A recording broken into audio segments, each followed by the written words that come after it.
عزیز طلبہ، ہم ابن الوقت کے تنقیدی جائزے پر بات کر رہے تھے۔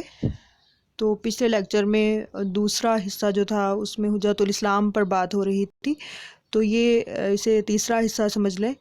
حجت الاسلام بھی ڈیپٹی ہیں لیکن پکے مذہبی اور دیندار آدمی ہیں۔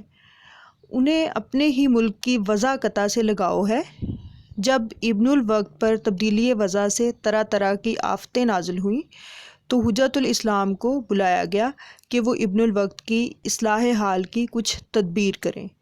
چنانچہ وہ ابن الوقت کے صاحب کلکٹر شارپ سے ملتے ہیں اور اپنے صاحب کلکٹر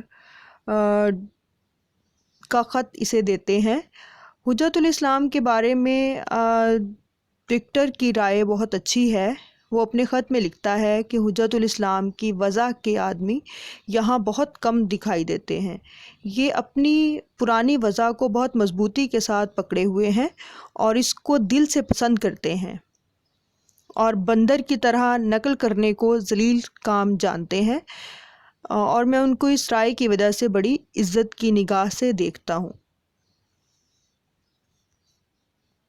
حجت الاسلام اور شارپ کی تفصیلی ملاقات ہوتی ہے تو حجت الاسلام بڑی صفائی اور آزادی سے ابن الوقت کے بارے میں حقائق سے پردہ اٹھا کر شارپ کی غلط فہمیوں کو دور کر دیتے ہیں۔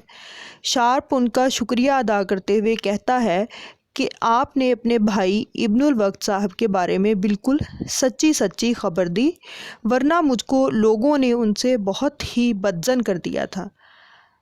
شارپ اپنی غلطی پر اظہار افسوس کرتا ہے اور کہتا ہے کہ میں نے تمام غلط خیالات کو دل سے نکال ڈالا۔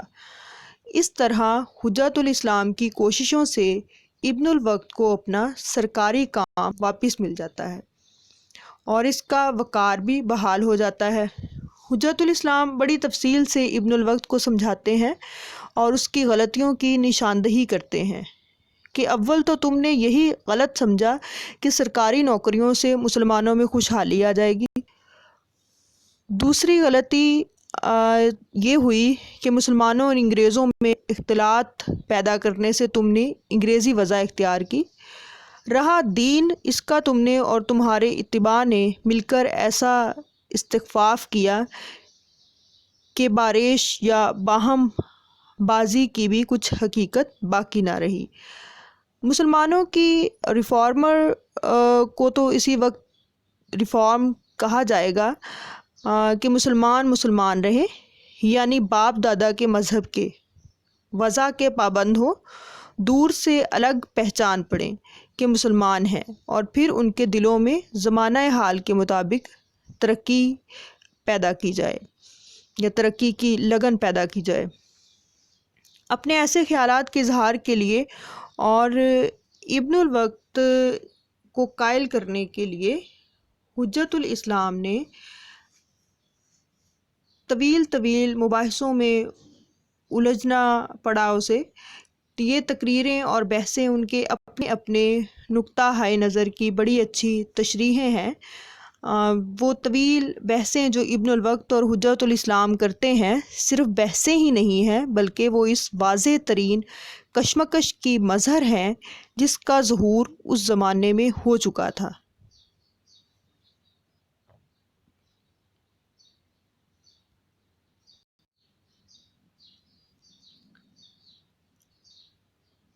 اکبر الہ آبادی بھی اسی کشمکش کی پیداوار تھے۔ ویسے بھی ہمیں اکبر اور حجت الاسلام کے افکار میں یک گونا مماثلت دکھائی دیتی ہے۔ حجت الاسلام بھی اکبر کی طرح مدخولہ گورنمنٹ ہے، مگر اس کے باوجود اسے اپنے تمدنی معیاروں اور روایات و اقدار سے پیار ہے۔ اکبر کی طرح وہ بھی چناؤں کا قائل ہے۔ وہ مغرب سے اچھی چیزیں ضرور لینے کے حق میں ہے، مگر ان کی قیمت کسی بھی طرح اپنے اصولوں، نظریات اور روایات سے دینے کو تیار نہیں۔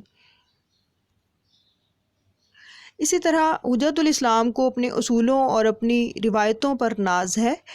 اسی ناز نے اس کردار میں برتری کا ایک احساس پیدا کر دیا ہے۔ حجت الاسلام کٹر مذہبی ہیں، عقل و دانش کے پرستار، خوددار اور غیرت مند۔ اس کردار میں نذیر احمد کی اپنی شخصیت کا عکس جلوہ ریز ہے۔ یہ پورا کردار خود نذیر احمد کی اپنی شخصیت کا آئینہ دار ہے۔ حجت الاسلام انہی کی طرح ڈپٹی ہیں اور انہی کی طرح مولوی۔ وہ ابن الوقت سے خفا بھی ہیں، لیکن اس کے معاملات سلجھائے بھی آئے ہیں۔ ان کے ہاں کھانے پینے اور قیام سے پرہیز کرتے ہیں، لیکن انہیں مسلمان سمجھتے ہیں۔ مجموعی حیثیت سے اس کردار میں نصوص سے کہیں زیادہ جذب ہے۔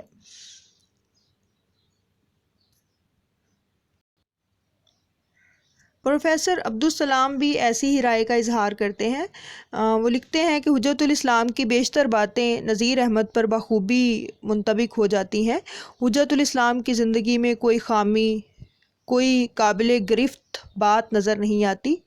یہ نذیر احمد کا مثالی کردار ہے جو ان کے خیال کے مطابق اسلامی زندگی کا مکمل ترین نقشہ پیش کرتا ہے۔ اس کردار کے ذریعے وہ ثابت کرنا چاہتے تھے کہ مسلمان تعلیم یافتہ ہونے کے باوجود اور سرکاری ملازمت میں ہوتے ہوئے بھی اسلامی روش کو نبھا سکتا ہے۔ یہ کردار ان کے تصورات، رجحانات اور عقائد کی پوری ترجمانی کرتا ہے۔ اس لیے اس کے پردے میں وہ اپنی زندگی پیش کر گئے۔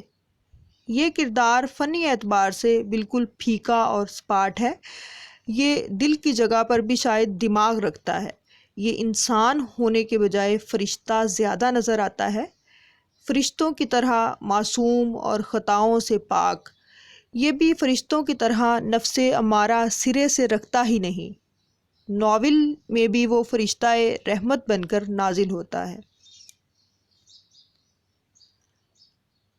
حجت الاسلام کا کردار چونکہ یہ ڈپٹی نذیر احمد کا مقصدی کردار ہے، اس لیے ترشایا اپنی خصوصیات کے ساتھ جلوہ گر ہوتا ہے اور آخری 7 فصلوں میں کہانی کی پوری فضا پر چھایا ہوا معلوم ہوتا ہے۔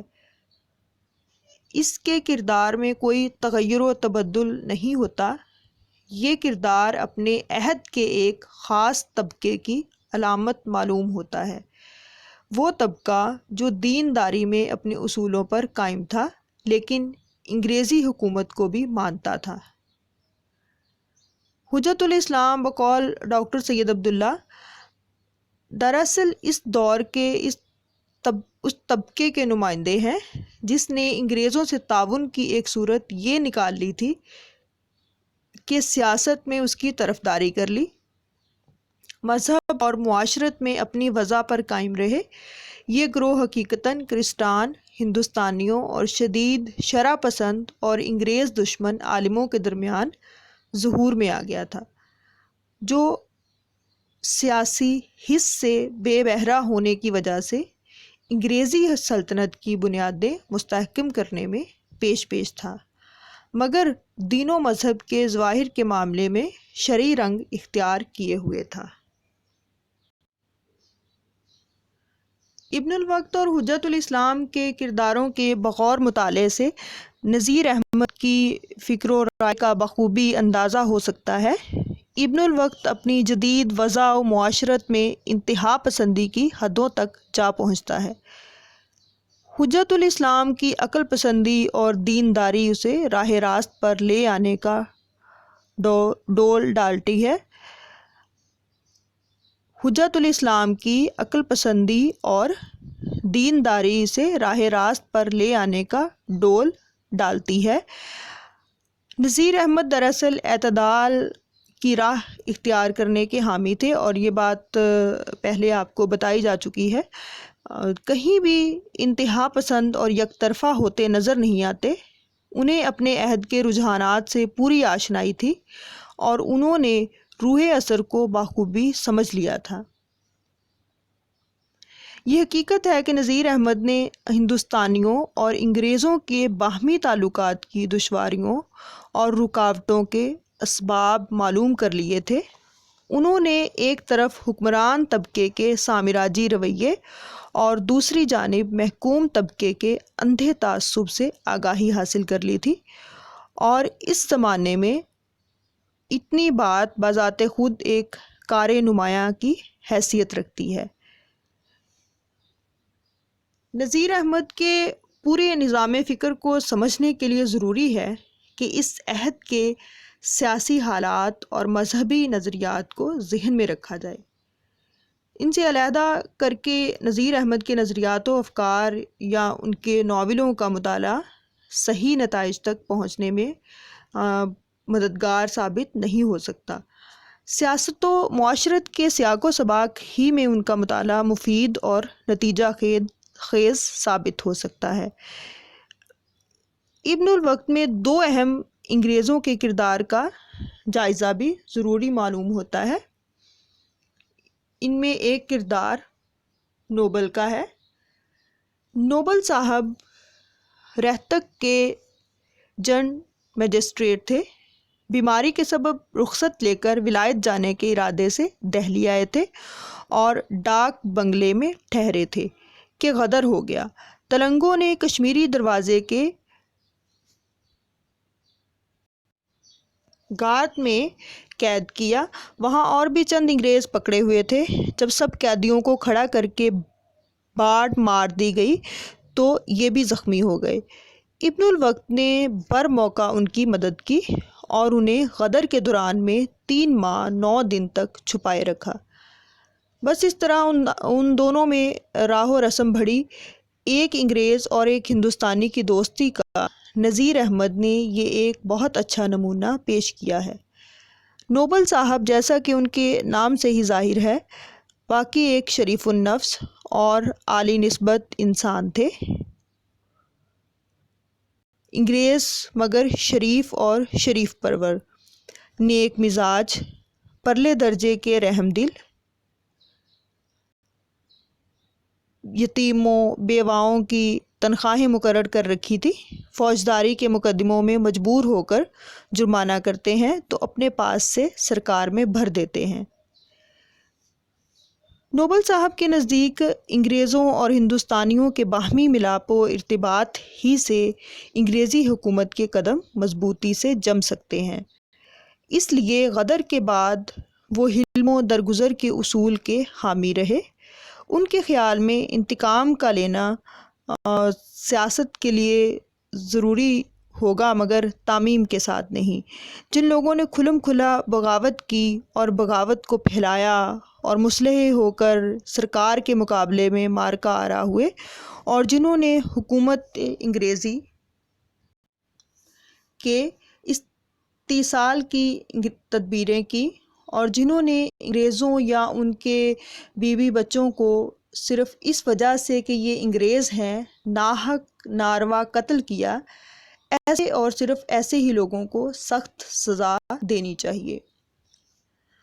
نوبل صاحب غدر کو ایک شورش جاہلانہ کہتے تھے۔ اس کی ذمہ داری ان کی رائے میں بادشاہ پر عائد ہوتی ہے۔ ان کے الفاظ میں یہ ناول سے اقتباس لیا گیا ہے: جہاں پناہ نے اپنے ساتھ نسل تیمور اور تمام خاندان شاہی بلکہ شہر کے برباد اور تباہ کر دینے میں کوئی دقیقہ اٹھا نہیں رکھا۔ انہوں نے ملک گیری کی ہوس کی، جبکہ ان کو اور ان کے ایوان و انصار کو ملک داری تو کجا خانہ داری کی بھی لیاقت نہ تھی۔ انہوں نے گورنمنٹ انگریزی کے نزدیک اپنے تئیں محسن کش، ناشکر گزار، غدار ثابت کر دیا۔ انہوں نے ہزارہا خون جو غدر کی وجہ سے ہوئے اور ہو رہے ہیں اور ابھی خدا جانے کتنے اور ہوں گے، اپنی گردن پر لیے۔ یہ ایک انگریز کی رائے تھی۔ اس سے اتفاق یا اختلاف کے امکانات موجود ہیں۔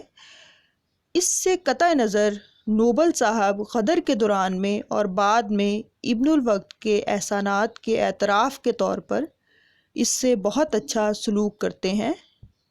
زمین اور نقد انعام کے علاوہ 300 روپے کی سرکاری ملازمت دلاتے ہیں، پھر اسے قومی اصلاح کی طرف مائل کرتے ہیں۔ اگرچہ بعد میں ابن الوقت میں اس نے بہت زیادہ غلط بیانی کی، نوبل صاحب کا کردار ایک معزز، شریف، حلیم الطبع اور محسن شناس شخص کا کردار ہے۔ یہ دراصل اس زمانے کے انگریز افسروں کے ایک خاص طبقے کی نمائندگی کرتا ہے۔ اس کی پیشکاری بڑی فنکارانہ ہے۔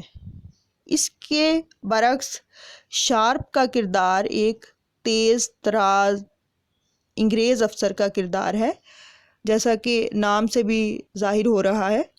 وہ ہندوستانیوں کو محکوم سمجھتا بھی ہے اور ان سے سلوک بھی ویسا ہی کرنا چاہتا ہے، اس لیے ان سے لیے دیے ہی رہتا ہے۔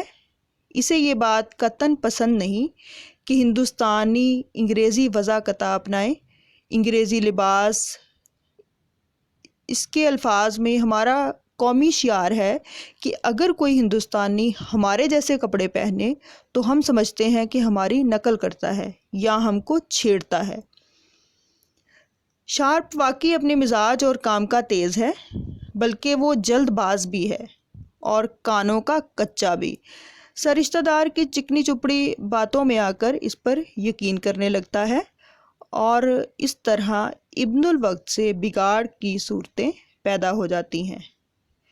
بالآخر حجت الاسلام غلط فہمی دور کر دیتا ہے اور شارپ اعتراف کرتا ہے کہ لوگوں نے مجھے بہت ہی بدظن کر دیا تھا۔ وہ کہتا ہے کہ میں نے تمام غلط خیالات کو دل سے نکال ڈالا اور میں افسوس کرتا ہوں کہ مجھ سے ان کے بارے میں غلطی ہوئی۔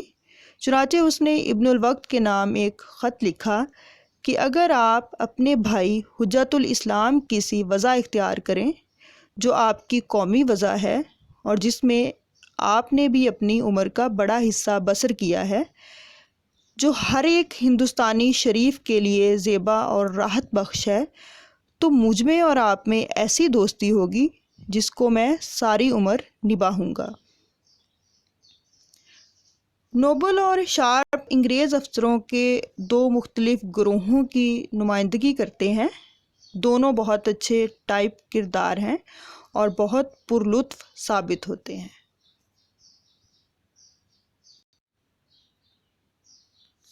ابن الوقت کا واحد نسوانی کردار ابن الوقت کی پھوپھی کا کردار ہے، یعنی حجت الاسلام کی ساس کا کردار۔ وہ بالکل سیدھی، دنیا کے چلن سے غافل اور زمانے کے تقاضوں سے ناآشنا ہے۔ دیندار اور روایت پرست، فرنگیوں کو جادوگر اور کمپنی کو بادشاہ زادی کی بیٹی سمجھتی ہے۔ اس کے علم میں یہ ملک بادشاہ زادی نے بیٹی کے جہیز میں دے ڈالا ہے۔ یہ کردار اس زمانے کی بڑی بوڑھیوں کی نمائندگی کرتا ہے اور ان کے خیالات کی ٹھیک ٹھیک عکاسی۔ ایک اور دلچسپ ٹائپ کردار مولوی مونا کا ہے۔ مولوی مونا کا اصل نام معین الدین ہے۔ موچیوں کی مسجد میں جمعے کے جمعے وعظ کیا کرتے اور اگر کسی فتوے پر ان کی مہر نہ کرائی جاتی تو اپنے وعظ میں نام لے لے کر ایسی بے نقط سناتے کہ معاذ اللہ، مگر صلح کل ایسے کہ اختلافی مسائل میں دونوں طرف والے مہر کرا لے جاتے۔ ظاہر ہے کہ مہر کرنے کے شوق میں کس کس کو کافر و مرتد نہ بنا دیا ہوگا۔ ابن الوقت کے خلاف جب فتوے دیے جانے لگے تو ایک فتوے پر مولوی مونا کی مہر بھی ثبت تھی اور اسے دیکھ کر حیرت کا اظہار کیے جانے لگا کہ بارے مولوی مونا صاحب کی مہر بھی فتووں پر ہونے لگی۔ ان کے نام کی عبارت یہ ہوتی تھی: خادم الشریعت الغراء والملت البیضاء الحمدیہ الحاج الشیخ ابو الفضائل محمد شہیر بامعین الدین الحنفی القادری الاویسی المازندانی ثم البخاری۔ یہ مولویوں کے خاص طبقے کی علامت کے طور پر ظاہر ہوئے ہیں۔ اس کردار کا صرف ذکر ہی ہے اور صرف ذکر ہی خاصا دلچسپ ہے، اگرچہ بہت مختصر ہے۔ جانثار ایک وفادار خادم کا کردار ہے۔ وہ واقعی اپنے آقا کا جانثار ہے۔ وہ نوبل صاحب کا اردلی ہے اور بڑا مؤدب اور بڑا باسلیقہ۔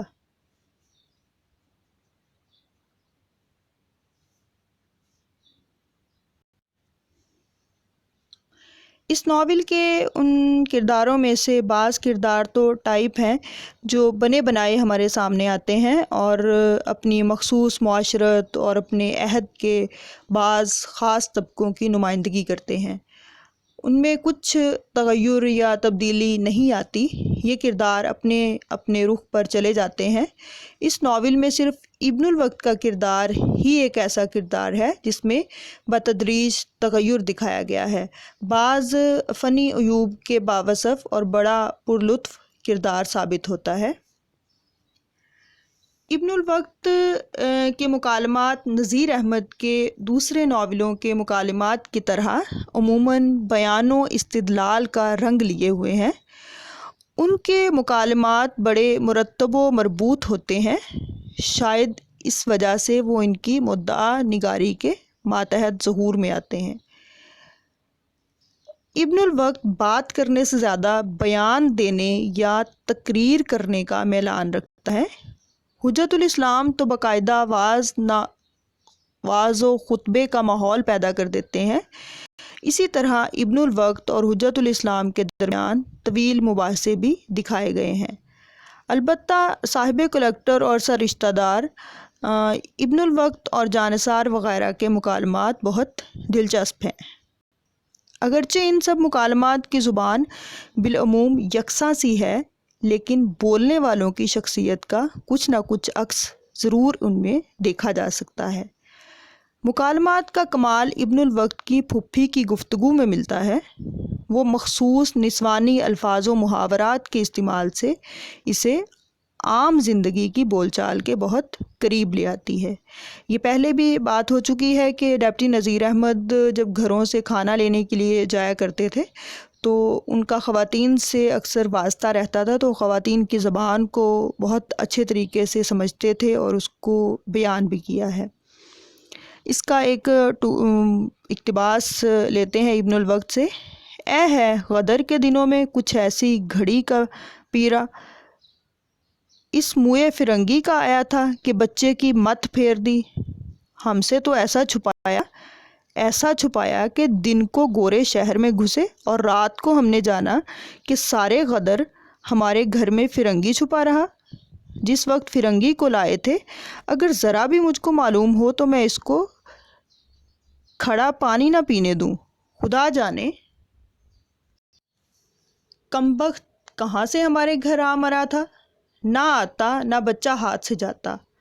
آخر میرا صبر پڑا، کسی کی آہ کا لینا اچھا نہیں ہوتا۔ خدا نے اس کے پیچھے ایسا روگ لگایا کہ سارے دن اٹوانٹی کھٹوانٹی لیے پڑا رہتا تھا، آخر کو جاتے ہی بن پڑی۔ کالا سا منہ خدا کرے پھر آنا نصیب نہ ہو۔ نسوانی مکالموں ہی میں در حقیقت نذیر احمد کی مکالمہ نگاری کا کمال دیکھا جا سکتا ہے۔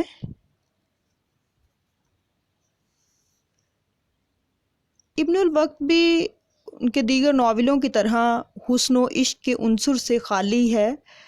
جذبات و احساسات کے اظہار کا نذیر احمد کے ہاں کوئی موقع نہیں آتا۔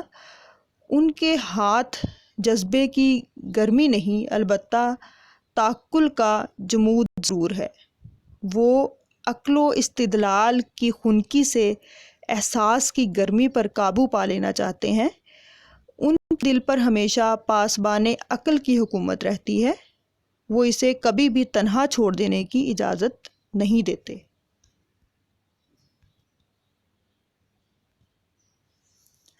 نذیر احمد کے ہاں منظر نگاری کا خاصا قحط ہے۔ مواقع و مقامات کی دلکش تصویریں بہت کم دیکھنے میں آتی ہیں۔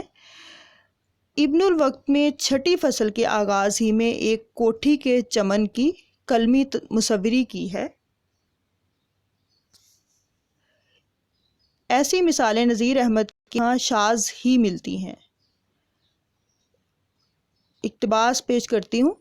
دروازے کے اندر چھوٹا سا مگر وسعت پیش صحن کے مناسب چمن ہے، خوبصورت آراستہ و پیراستہ اتنے ہی چمن میں 4 مالی کام کر رہے ہیں۔ درختوں کی شادابی، سڑکوں کی صفائی، روشوں کی درستی کہہ دیتی ہے کہ مالی صرف نوکری کے ڈر سے نہیں بلکہ اپنے شوق سے بھی کام میں لگے لپٹے رہتے ہیں۔ پر ہاں، کیاری کی قطع اور درختوں کے انتخاب سے ایک خاص سلیقہ اور مذاق ظاہر ہوتا ہے جو کسی مالی کے بس کا نہیں۔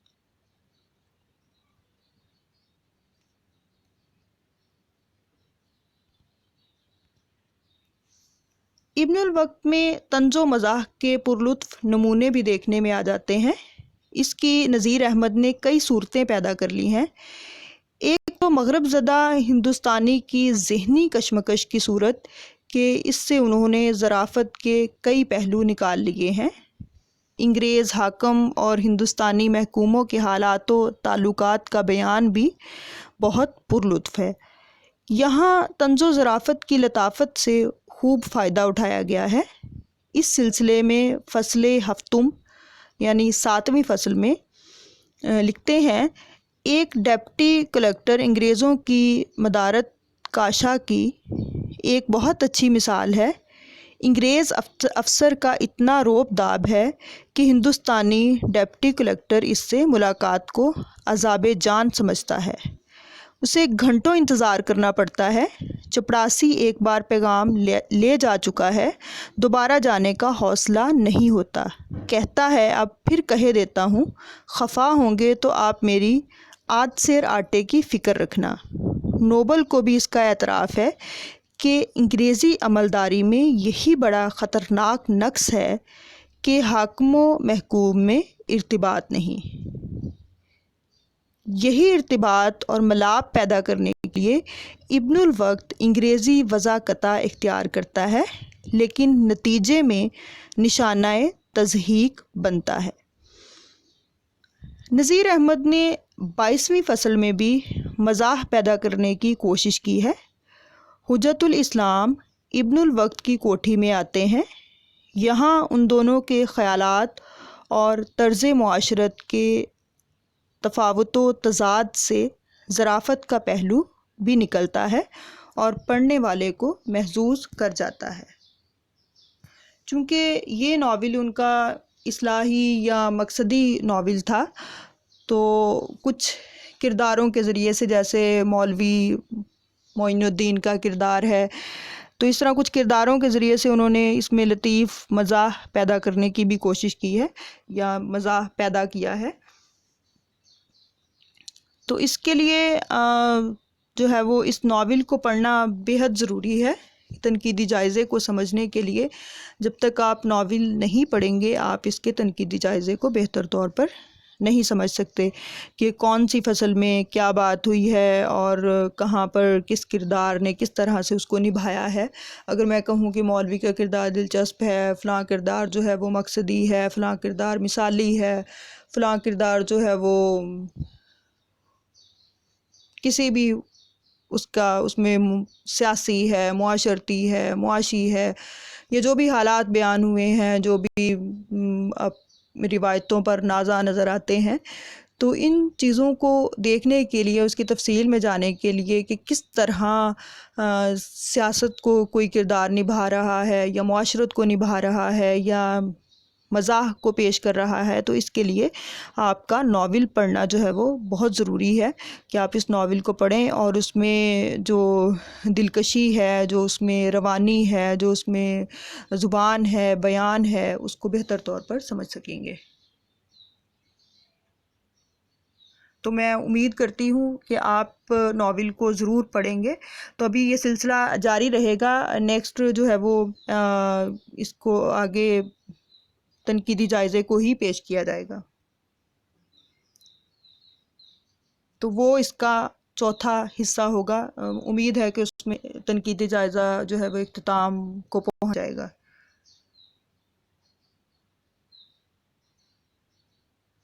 اس کو آپ نے ترتیب سے پڑھنا ہے، ترتیب سے سننا ہے، اس کو مد نظر رکھنا ہے کہ کون سا حصہ پہلے ہے، کون سا حصہ پہلا ہے، دوسرا ہے، تیسرا ہے، چوتھا ہے۔